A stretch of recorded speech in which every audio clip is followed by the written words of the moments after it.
Hello, everyone, and welcome back to the Educated Collins Snap channel. How you doing?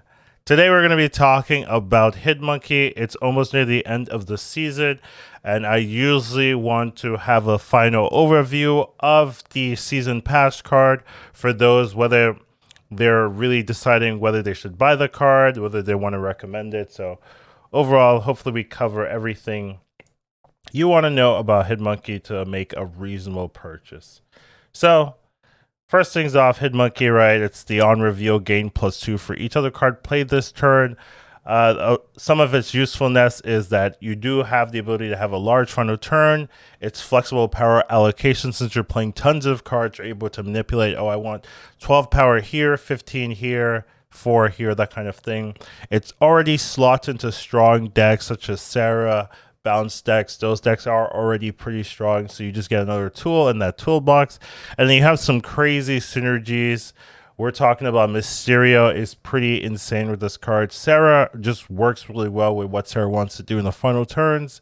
Things like Beast as well, making things free, can be really powerful in a Hitmonkey deck. So there's just a lot of really good synergies that Hitmonkey really slots into. Some of the weaknesses are the telegraph playstyle. If you are playing a Hitmonkey deck, you usually be able to tell early on they'll play a Sera and a Bishop and then nothing else. Angela, Bishop, nothing else. Sera on 5 and then Flood last turns. Those are usually the play patterns. So it's pretty telegraphed. They're weak to late game punishes. So there's Sandman, Leech, Killmonger. Those can really mess up the Hitmonkey strategies unless you're really being careful with how you are piloting those decks. And you do need board space. So if there are locations like Central Park, that can really mess with how you want to maneuver because you just won't have enough spaces to play all the cards that you want to in those final turns. So those are some of the weaknesses of it. So overall, do I recommend buying this particular card? I would say that it really depends on what you like to play, what your playstyle is. If you like Sera decks, if you like Beast decks, if you like late game flooding decks, then I would say Hitmonkey slots right into your particular playstyle. It kind of gives me Modork vibes, where Modork, if you like discard, it's really a core card, and if you want to play discard, you're going to feel not having Modork in a lot of compositions, where if you don't play discard at all, you really don't care that you don't have this card. You're not thinking about it. You're not wanting to play decks with it. I really get that feeling with Hitmonkey. If you do like those, I play tons of cards in the final turns. I want to pop off, surprise them with all the power I'm presenting. Then this is really the deck for you, or really the card that you want to be paying for. So you just have to be aware what type of player you are, what type of decks you like, what type of decks you enjoy, because 2 months down the road, you could be like, ooh, I really want to play a Modork deck, or I really want to play a Hitmonkey deck, and you're going to be missing that pieces. So if you do think that in the future you will like playing Sera, you will like playing Beast, then this slots in. The key thing, though, is that Hitmonkey isn't necessary in those decks. You don't have to play Hitmonkey with Sera. You don't have to play Beast with Hitmonkey. It's really not the core card of a deck. Something core would be like Zabu, where Zabu, you kind of need Zabu in order to activate playing some specific archetypes. If you don't have Zabu, well, then you're not going to be even able to play those archetypes because Zabu is such a key card in those compositions. Hitmonkey is not that. Even if you don't have Hitmonkey, you can still play Sera decks to really good outcomes. You can still play Beast decks to really good outcomes. So it's really just an extra supplemental card. It's not a core archetype builder or anything like that. So if you just like playing those archetypes, then you just get another tool in your toolbox. However, you don't need it, and it's really only going to impact those people that want to play a heavy flood Sera deck or a late game flood deck. Now, some of the Hitmonkey compositions, Sera, Beast, we've talked about this, Beast Falcon.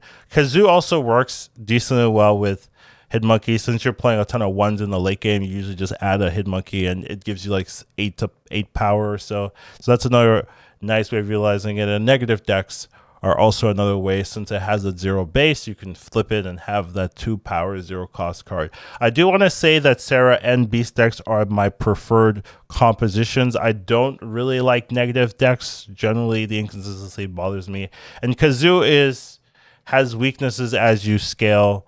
There's just decks that are able to output more power consistently, and that's really where Kazoo falters. It has a very nice floor, but there are definitely decks that are able to put out way more power than a Kazoo deck can usually put out. So let's talk about some of the decks, the builds here. First one, we have Sera Miracle. This is really you play Sera on 5 and you jam a ton of cards in the last final turns. There's definitely a lot of ways to build Sera Miracle. You don't have to run this exact list, but this just gives you a lot of flexibility in countering your opponent's comps with the Shang-Chi Enchantress Killmonger combination. And then you have that Hitmonkey Mysterio Flood with the Bishop Angela setup to really just do what you want. So this is just a very consistent and very common Sera Miracle deck that you're going to be seeing if you want to play Hitmonkey there. Next up, we have a She-Hulk Monkey deck. This is really utilizing Moongirl and She-Hulk to kind of have that late game bomb where you're playing 1-cost She-Hulk, 1-cost, two 1-cost She-Hulk, plus something like Mysterio Hitmonkey, or you can go like Mysterio Hitmonkey. I've done that before. You go Mysterio Hitmonkey.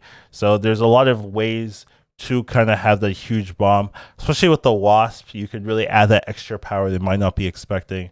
So that's definitely one way of really piloting this. This is really the deck I built when I didn't have Bast to kind of have the win condition without utilizing the Bast engine.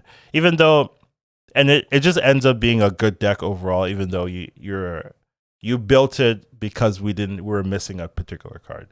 Now here we do have kind of a bounce deck with the Bast included.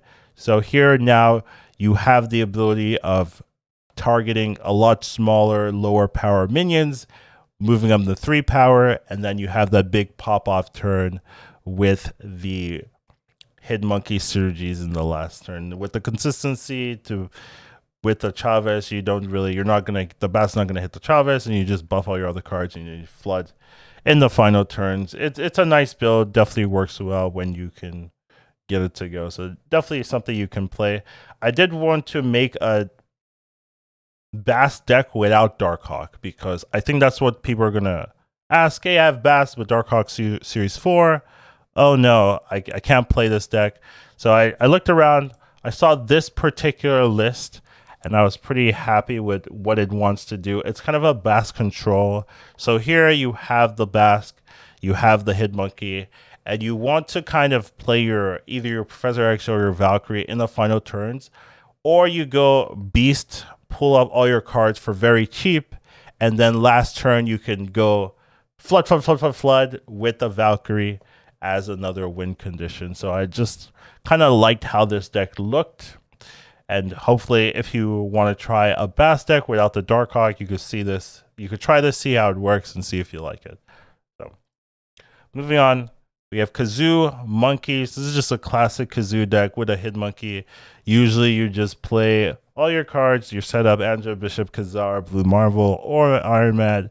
Then last turn, you're just playing all your ones plus the Hitmonkey. You get 8 power base usually, so it's a pretty nice end game option for Kazoo decks if you want to play Kazoo. Then last but not least, we do have a negative monkey deck just for those that really like experiment negative. I do like negative decks that have secondary win conditions. So with the Bast, you just open up a lot of your cards to be powerful on their own, even without that negative proc. And then you always have to have that Iron Man win condition. You have that Sera for the flood in the final turns. This is just an alternate way. You could really look at it as a Sera Hitmonkey deck with a negative alternative win condition, I guess. So, but definitely a cool one, and definitely a lot of things you can do to play Hitmonkey. Overall, though, I do think Hitmonkey is a cool card and a strong card.